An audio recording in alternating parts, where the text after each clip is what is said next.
दोस्तों, कभी कभी हमारे जीवन में ऐसी समस्याएं आ जाती हैं जिनका समाधान हमें ढूंढे से भी नहीं मिलता।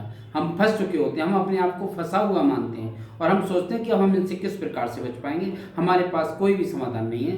तब उसका उपाय है एक, और जो मैं आपको बताता हूँ। और जिस उपाय बताऊँ उससे पहले आप एक छोटा सा प्रसंग सुनिए। एक हिरनी थी जो कि प्रेग्नेंट थी।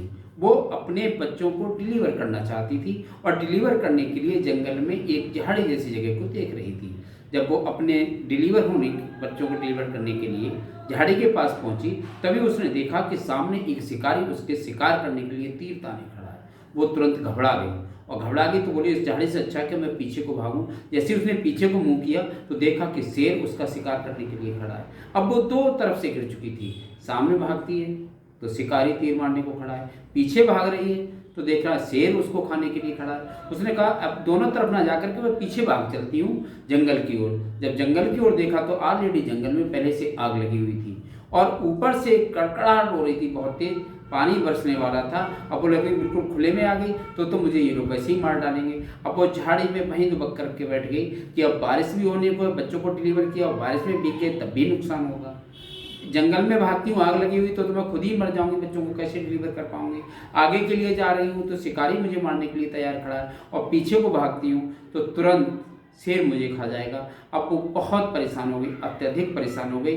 अब वो सोचने लगी अब मेरे पास करने को कुछ भी नहीं है। तब उसने क्या किया, अपने आप को समर्पण कर दिया। किसके ऊपर? श्री भगवान के ऊपर। बोले, भगवान अब केवल आप ही मेरी और मेरे बच्चों की रक्षा कर सकते हो, तभी ये डिलीवर हो पाएंगे जब आपकी इच्छा होगी, अन्यथा की स्थिति में नहीं। और वो बिल्कुल वहीं पर झाड़ी में ही शांत होकर के बैठ गई कि अब मेरे बस में कुछ नहीं है। अब जो कुछ भी बस में है वो ईश्वर सिर्फ और सिर्फ आपके बस में है और आप पर ही मेरा पूरा विश्वास है कि आप कुछ ऐसा करो जिससे मैं और वो बच जाऊँ।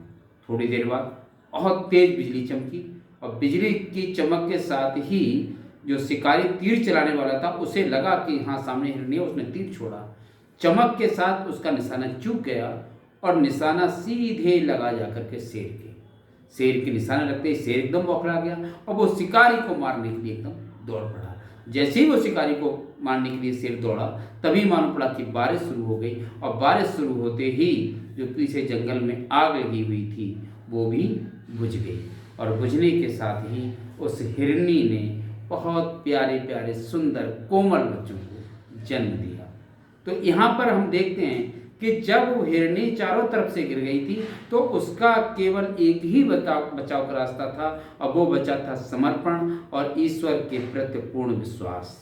तो दोस्तों, जब भी हम कभी चारों तरफ से समस्याओं से घिर जाएं और लगे कि इनके बचने का रास्ता हमारे पास कुछ नहीं है, हम कुछ नहीं कर सकते, ये समस्याएं तो हमें नष्ट करके ही छोड़ेंगी, तो दोस्तों हमेशा याद रखो, अगर ईश्वर ने हमारे जीवन में आगे के लिए सुख और अच्छा जीवन अगर बनाए रखा है तो निश्चित रूप से आप ईश्वर पर हाथ जोड़कर विश्वास बनाए रखिए, वो आपको उस समस्या से जरूर उबारेंगे। बस यहाँ पर केवल जरूरत है तो आपके ईश्वर के प्रति समर्पण की, आपके ईश्वर के प्रति विश्वास की। जैसे कि महाभारत में अर्जुन ने श्री कृष्ण पर पूरा विश्वास बनाए रखा था और 18 दिनों के बाद बहुत कम पांडवों ने ही इतनी सारी कौरवों की सेना को परास्त करके विजय प्राप्त कर ली थी। उनके आगे भी विकट समस्या थी और ऐसी ही समस्याएं हमारे जीवन में निरंतर आती और जाती रहती हैं। उन समस्याओं का फेस करने का केवल एक ही तरीका है कि हम अपना ईश्वर के प्रति आस्था बनाए रखें, विश्वास बनाए रखें, समर्पण बनाए रखें। जय हिंद दोस्तों।